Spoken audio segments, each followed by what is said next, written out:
There's like really good models out there that are so tiny and still powerful enough, I would say, for like most use cases. I would love a future where it's like my hardware, my data, my AI models, and like I don't have to worry about these things getting kind of sent up to the cloud and then it's like putting money in the pocket of others ultimately.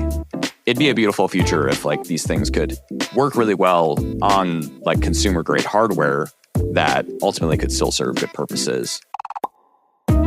Hi, this is Brian Douglas, and you're listening to Open Source Ready, a bi-weekly series where we discuss the evolution of open source software and its impact on the tech landscape.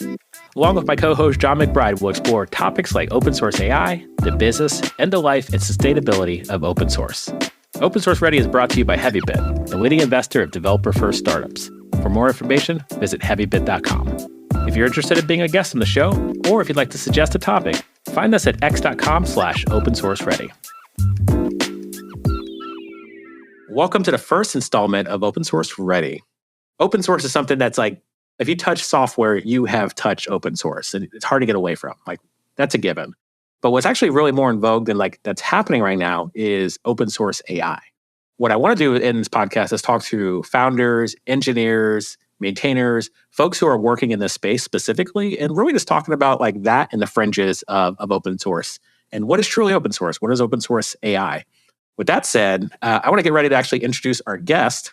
John, why don't you explain to the audience who you are and what do you do? Sure thing. My name is John McBride. I'm a senior software engineer at OpenSauce, where I've been building a bunch of our backend stuff, application logic for our API, but also a bunch of AI features and things for our backend to power Star Search, which is a feature of OpenSauce for discovering and using AI generation to discover people in the open source ecosystems and sort of like a bunch of different things happening in the open source ecosystem based on near real-time data. Before that, I was at AWS working deep on Linux technologies. Before that, on a bunch of Kubernetes stuff at VMware. Before that, at Cloud Foundry at Pivotal. So been deep in a bunch of backend technologies for a number of years. Very excited to be here chatting with you about all things open and AI. Yeah. And I probably should have just mentioned I'm B. Brian Douglas, and host of this podcast. And John and I work together. So I run a product called OpenSauce, and we're orchestrating developer culture. So like we shipped the CLI just recently, or reshipped the CLI just recently 2.0. John, do you want to talk about like how you've been like OpenSauce as a whole? So we got the product, like we're going to GitHub repos, get data. And you want to talk about how we sort of ingest and build that? Yeah, sure. So obviously GitHub, has just an insane plethora of code and developers and people putting their homework on there, but also, every day there's new and interesting projects that are constantly popping up. So when I first joined OpenSauce, like 18 months ago or so, kind of the idea was, we'd be using GitHub's APIs and directly calling those via GraphQL or just, HTTPS on their APIs to just like kind of constantly be scraping data. But we ran into a lot of problems with that, and that's like was never going to scale. So one of the big first things that I took on was sort of this like big like pipeline ingestion of just a bunch of events data off of GitHub's event feed. So today you can go to api.github.com/events, and it's this like kind of constant stream of events. You keep refreshing it and you'll see like new events pop up every single time. It's a very, very old endpoint, tons of different technologies all across, Google or really any of the things that use GitHub probably use this thing, but it's like an old API endpoint that ends up kind of feeding you constant and up-to-date information based on pull requests and all different things happening on GitHub. So we were able to use that kind of at big scale across really every event happening on GitHub to sort of rebuild a like ginormous public data set of GitHub data that represents, again, everything happening, but then all the things that are like kind of the current snapshot of GitHub repositories, every GitHub repository at scale. So the way we did that then was to use a time series database, specifically timescale on Postgres, to actually ingest that data, store that data, and sort of create like a data lake of kinds that our API backend can use. With that data lake and with our API backend, then you can go to OpenSauce, you can see all the graphs and the charts, which is kind of those representations and snapshots of events of things happening across GitHub repositories or users for all of GitHub. It's a similar approach to maybe how the GitHub archive approached this with kind of constantly ingesting data and then like tarring those up in like nice little zip tarballs. But we took an approach of, really being able to do that in real time so that, in theory, you can open up a pull request and then that'll show up on OpenSauce like 5 minutes later or something, or however long it takes for that to flow through this ginormous data pipeline. Excellent. So like, I wanted to actually talk to you about building a large scale RAG. You're actually giving a talk at KubeCon. What's the title of your talk at KubeCon? Ooh, that's a good question. I think it's a spicy talk name. I think it's like building, huge scale RAG applications on top of Kubernetes or something. But yeah, the idea is, to kind of walk people through how we used a lot of that public data set or, that kind of data lake you kind of can think about to actually build a huge scale RAG for Star Search on OpenSauce. Okay, excellent. Yeah, so like, should we explain what a RAG is at this point? Yes, absolutely. My background is definitely not in like data science or machine learning. I guess I like to masquerade as these things, but eventually you just get good enough at them that, you end up on a podcast talking about it. So here we are. You too, audience, can learn about AI and machine learning and all these things. But RAG stands for Retrieval Augmented Generation. And probably the most important part of that is the retrieval part. We've all used at this point like ChatGPT or Claude or Gemini or whatever.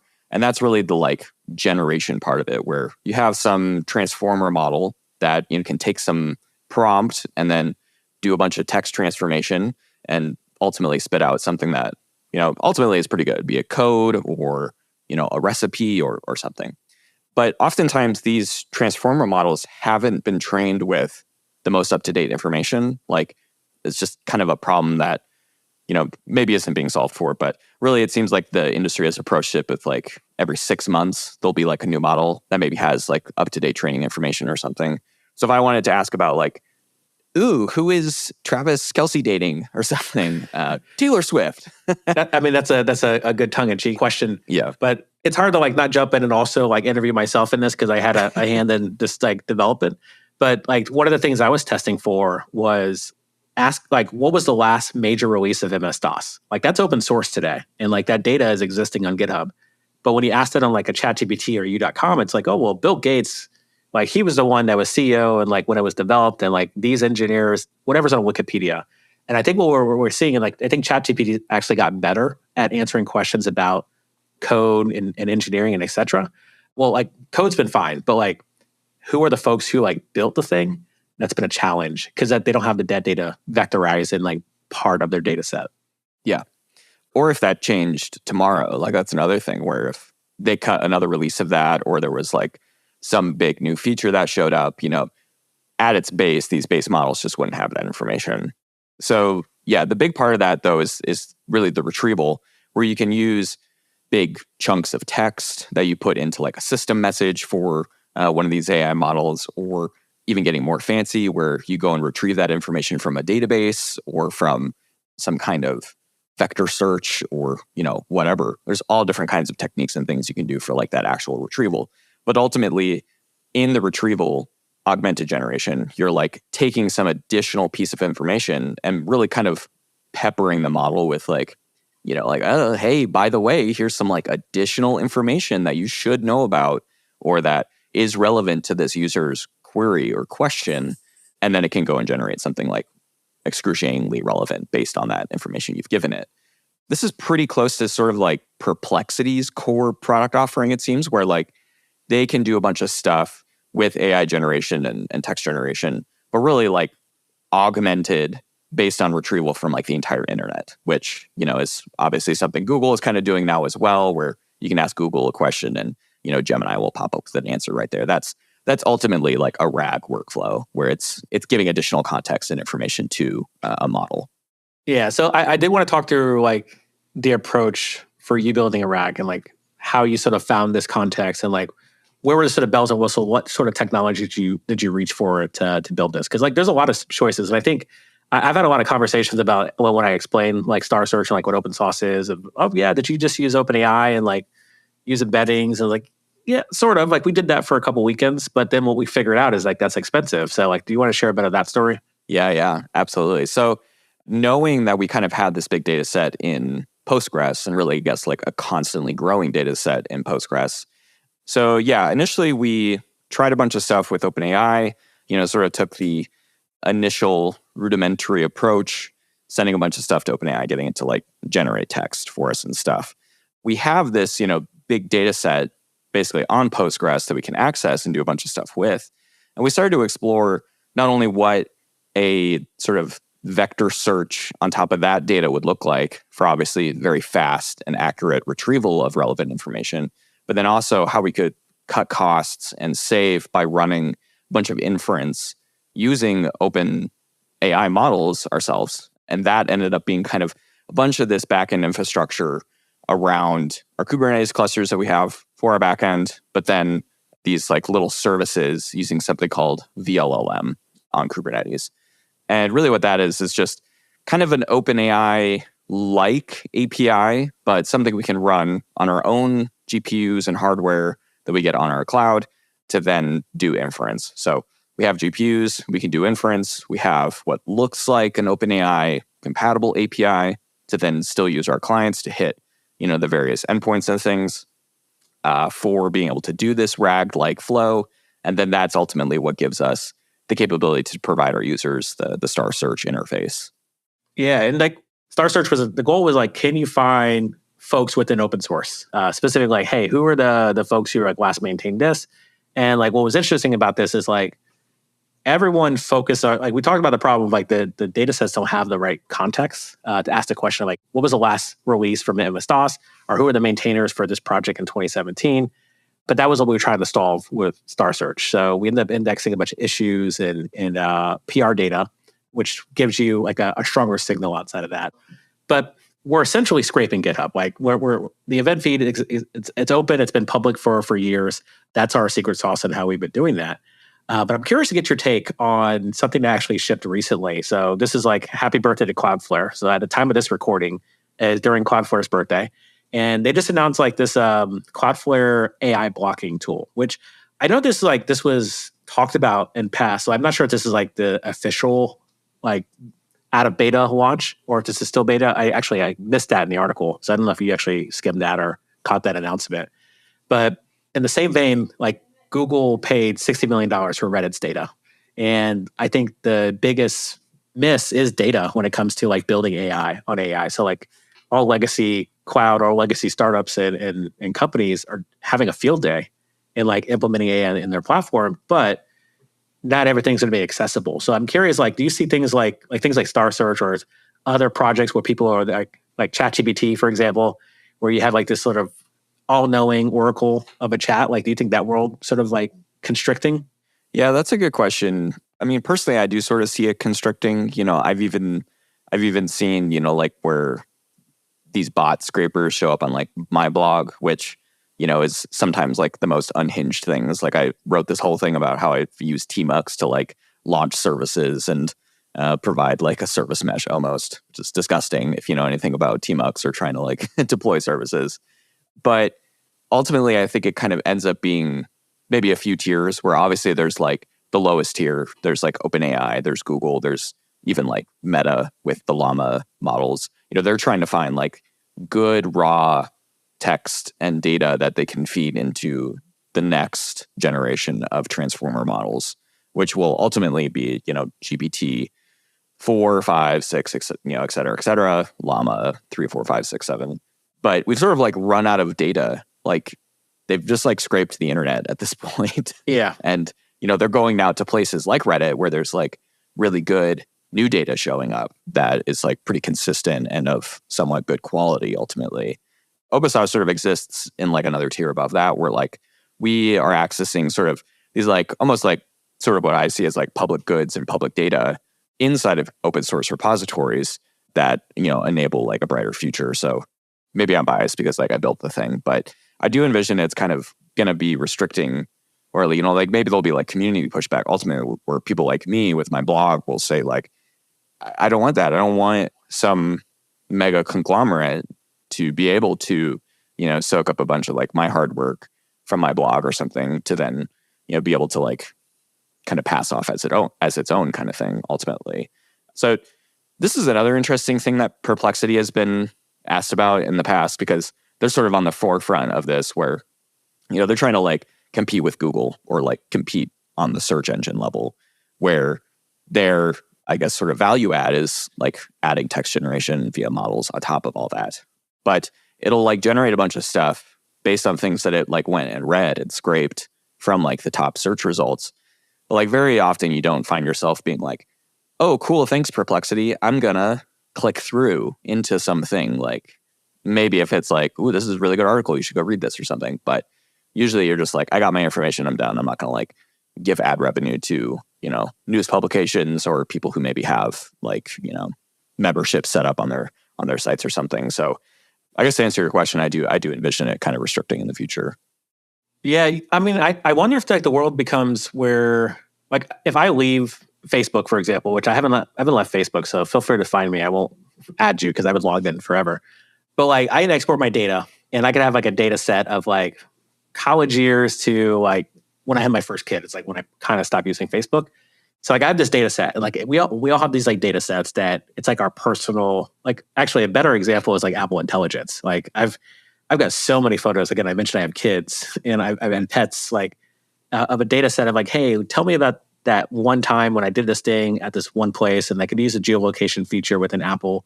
But if it's like, hey, Apple Intelligence, retrieve me this, like augment and retrieve this piece of data.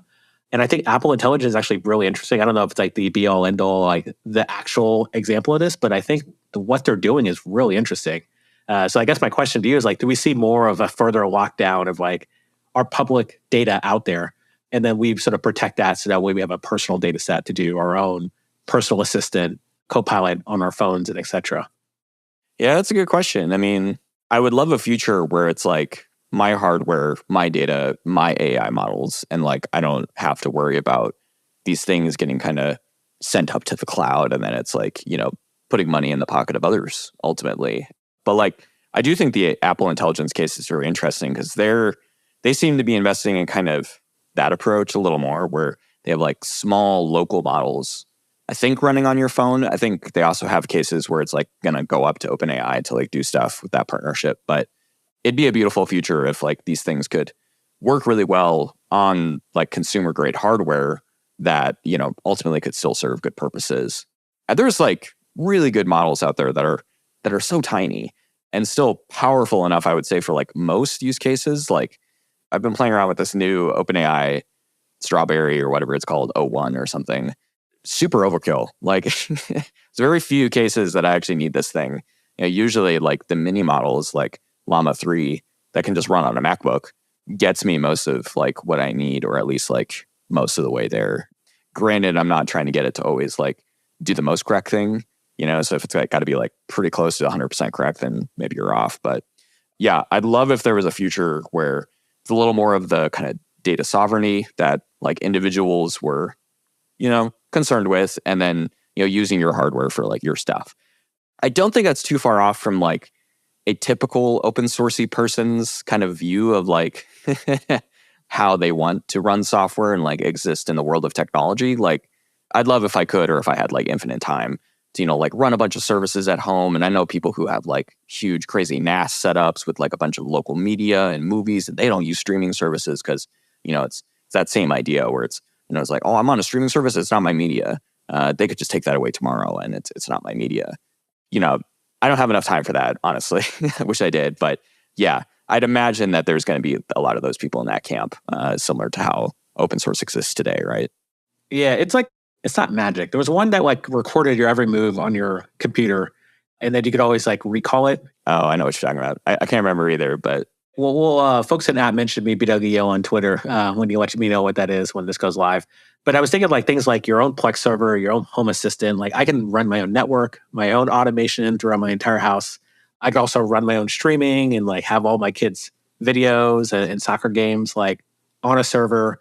And I don't know if it's like too unlike, like I'm collecting all these hard drives and data of like the life of my family and kids, and like every conference talk I've given is in a Dropbox folder. So like if I'm like, oh, cool, I want this to have teeth into everything, let me go ahead and like structure this into like a RAG so that I can pull up and be like, hey, you know, I mentioned a thing in a conference talk, but I can't remember what it was. Or I was on a podcast and I can't remember when I did that. I did podcast, a great example, but it's also already it's a proven like demo that most of these AI companies are already shipping. It's an interesting thing and an interesting space we're in today. And I think as the space of open source, but also how we treat open data, like public facing data, it's evolving very quickly. I mean, I don't see it as being too dissimilar from like hardware races in the past either. Like we could continue this example of like using media locally at home, and like people today are running, 5, 10, 15 terabyte NASs at home, which for people who aren't aware, those are like locally networked banks of storage that you can have like with like mass amounts of storage for your movies and photos and things. But 10, 15 years ago, you'd be lucky if you got 100 gigabytes, and you're still probably spending a lot of money to like have all that network storage. Whereas today, you could probably spin up a really powerful NAS for, a couple $100. So my hope would be that, the GPU craze ends, or it just kind of outpaces itself, and, Moore's laws continue, and GPUs get better and better and better, and consumer grade GPUs also continue to get better, better, better. And, it would not be unreasonable in the future, maybe that you or I have a cluster of GPUs at home for a couple $100 that, can run Llama 6 or something as like a local, McBride household thing that just works and works really well. I'd love that future, because I don't want, the powers that be to continue to like hold all the power of not only training models, but controlling like mass amounts of hardware, and then, keeping the little guys like us outside of being able to use those things at home. Yeah, so I think there's like as I continue this podcast and like talk about open source and AI, I think there's going to be an evolution in the space, and it'd be interesting to go from like episode 1 to hopefully we get up to 150, 200 podcasts and like really see this space evolve. Like, I think it's already been super quick. Like, I only just felt like I got on the conveyor belt of AI, 18 months ago, and what's changed and like what's accessible is like overwhelming on what's out there. So that's what we're hoping to do. John, normally like at the end of podcast, people do like picks, but what we have today is reads. So I guess my question to you is, are you ready to read? I'm ready to read when you are. Read. Cool. So reads will be just basically articles, projects out there on the internet that like we'll have our guests. I'll bring some myself, and it'll just be like some light reads that we can talk to. And it's actually been kind of hard because like all the reads have been really relevant to the conversation we've had. I did that intentionally, but first read is actually the Llama 2 license, actually the Llama license in general. And I know you'd spent some time digging into that. And I'm like curious, like some people are concerned about Llama and like what Meta is trying to do, and like if Zuckerberg trying to like own all the future of AI. I don't know. Like, but you know the Llama license because I know you reviewed it. Do you want to give us a quick rundown of what it is? Yeah. Disclaimer, I'm not a lawyer, but I like to masquerade as one. So here we are. I think the biggest thing with the Llama license is essentially it's an effort for them to keep their competitors from monetizing or creating a service around these things, much like, a ChatGPT thing or something, or using it as like a dependent piece of something, if you make X millions of dollars or something, which is basically almost nobody that exists really in just a category for like OpenAI and Microsoft. But there are some like strange, little tidbits of it as well, where like you're basically required, if you integrate one of the Llama models into, your pipelines or things, to have like a disclaimer that's like powered by Meta's Llama or something, as kind of like a, little kickback to them or something. And I think that just keeps them kind of in the mind share of people and developers, that it's not something that, just like fades into the background, but also ensures that Microsoft's not going to put that on whatever, and it would be like an obvious legal problem if they did. So yeah, it's super fascinating, and almost reminds me a lot of kind of like business source licenses, which are like, for the open source people, are very hard copyleft licenses that can almost kind of infect other pieces of code in theory. I don't know if this has really been tested legally, but a business source license in theory would require other pieces of software that integrate with it potentially to also become business source licenses and open source. So these big cloud providers that end up shipping platforms on top of open source, maybe a good example would be like AWS's use of Elasticsearch or Grafana. Which is actually very, very timely in the last couple of weeks. Yeah, very, very timely. With the announcement of the Open Search Foundation. Exactly. The Meta license feels very similar to that. where it's like, they sort of want to ensure their own interests are intact and their biggest competitors can't, just go and use it as a service or something. Yeah, I'm happy to hear it because I wanted to pick your brain because I'm thinking about this a bit with like the Mistral models. Yeah. And like everything for them is Apache 2. So are they leaving too much on the table of someone eating their lunch in the future, or you think they have I guess, defensible business? That's a good question. I mean, I think they've created a lot of innovation. Just like they were one of the first to have this, what do they call it? The mixture of experts kind of approach where, it's one model, but, it has a lot of these quote unquote experts that kind of are distributed within it, and they can, do whatever to actually give you like really relevant information based on pretty small number of parameters. So it can run on smaller pieces of hardware. So they're doing tons of innovation as far as like models they're pumping out and stuff. You could maybe think, and I haven't kept up with them super well in the last few months, but I sort of almost view them as like a research institution, maybe what OpenAI started as before they, are going like full on product approach. So maybe there'll be a point when the Mixtral people go product instead of just like open sourcing models and things.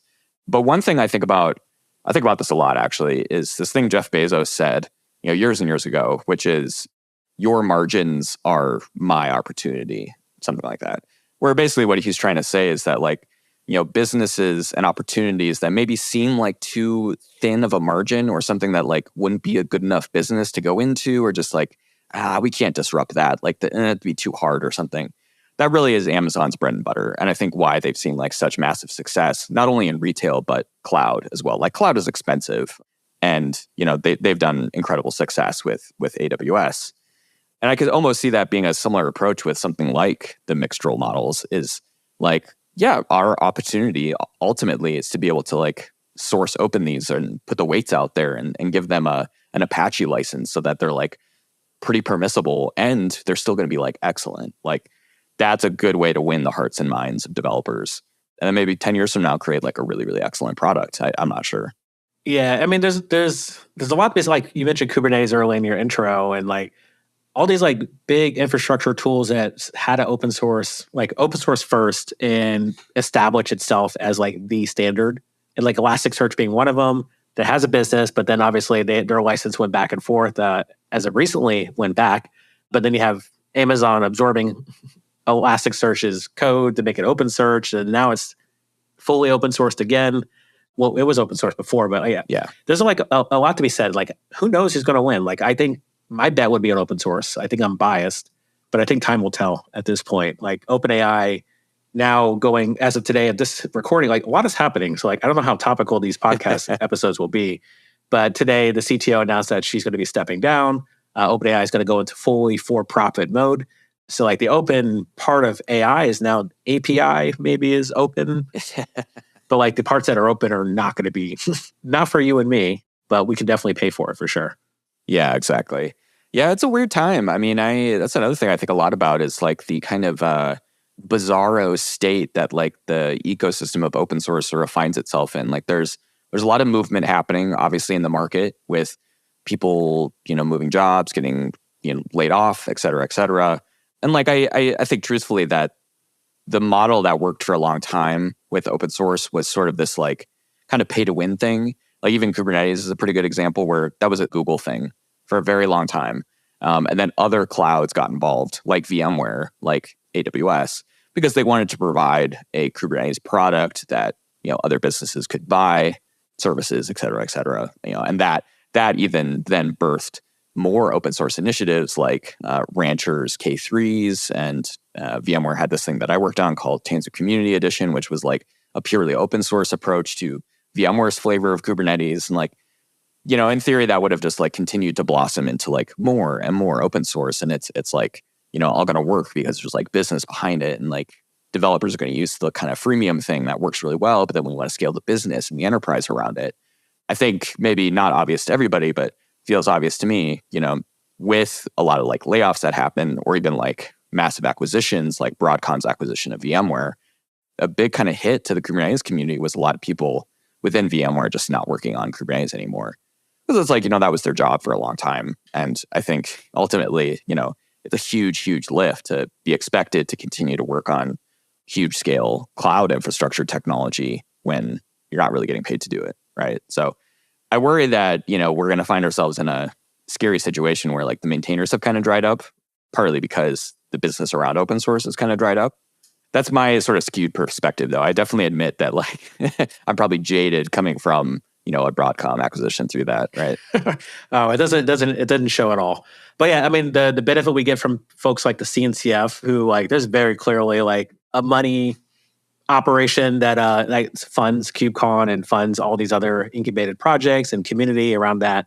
Like we've got that. I alluded to a couple times. Open Source Foundation started initiated last week at the time of this recording. So like the hope is that we can now have perhaps an AI foundation that can help, like if it's Mistral or if it's somebody similar, like folks participate and also move progress forward. Absent of obviously there's incentive of like, yeah, we're going to make a profit, but we want to drive innovation. And like if a company gets absorbed into like, Microsoft AI or AWS or whatnot, and like everyone else is left holding the bag, or when it comes to maintainers, like everyone else is holding the bag of everyone's getting jobs at Google and Amazon, but no one's here to do the open source side. The hope is that these foundations are going to help be like, there's already a proven pattern. So like not the only solution, but that's the hope. So anybody listening wants to start an open source AI foundation, or maybe there's one in the works, you're invited to come on the podcast. Amen. Yeah, I think that sounds great. And like, you're right. Ultimately, there's a lot of good stewardship and shepherding that's happening within those communities. And that's absolutely essential. Yeah. And like we talked about licensing. We didn't even get to the part about the OSI AI license, about like what is open source when it comes to AI. So like the OSI, the open source initiative is actually been doing weekly meetings like all summer and are about to announce specifically the details and like rubber stamp what open source AI is with a license. So like think of similar like do Apache 2 or BSL or GPL. This will be another license that will be out there, and perhaps we'll see adoption from folks like Mistral and other folks that are doing open source foundational models and adjacent. Yeah, it'll be really interesting to see what happens with those, because I mean, it's pretty hard to apply, like an MIT or Apache license to these things, because it's very different from traditional software where there's weights. Some people even release like the training set of data that they use to like actually build the models and stuff. Yeah, I think traditional licenses worked really well, obviously, for source code, but this is like a whole different domain with really like, how do you license giant chunks of data? And maybe those chunks of data don't always like belong in and of themselves as part of freely licensable things like copyrightable material, example. That kind of gets abstracted away inside of the weights and the models themselves, right? Very interested to see what will happen next. Excellent. Yeah. So if it wasn't clear for the listener, because I didn't really call it out, but we had two reads, one being the Llama 2 license, the Llama license in general in open source, and the OSI AI license. But we kind of blended that into like one big conversation. So John, I appreciate you chatting with me. At this point, that completes the reads. Awesome. And listeners, stay ready.